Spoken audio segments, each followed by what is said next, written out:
Oge nu dipihormat guru-guru jisim guring tanu aya di pengker para pendidik sadayana araranom nya sadayana oge aranom bangga masih keneh paranyang harapan ngarora keneh support ku urang kudu disupport ku urang kudu didukung ku urang naon sabab nu ngaran ulama nu ngaran guru urang itu adalah hiasan dunia.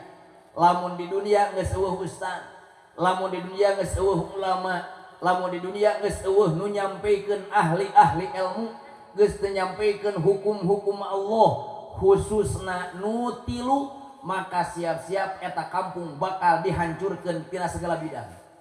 Bisnis hancur. Tungguan di mana jalmi geus inkar, di mana jalmi geus eueuh nu dakwah, siap-siap eta kampung bakal hancur. Boro-boro jagatna, boro-boro bisnisna, urusan duniawina, urusan ukhrawina bakal ruksak.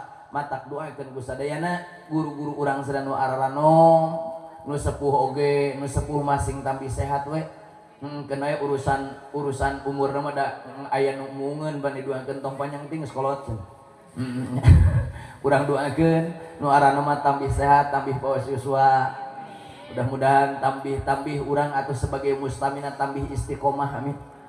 Sabab yakin kucuran ilmu timarantana ka urang sadayana dugi hakikat namah ka baginda Rasulullah sallallahu alaihi wasallam anu tiasa ngaduwikeun usul ibadah ka Allah amin.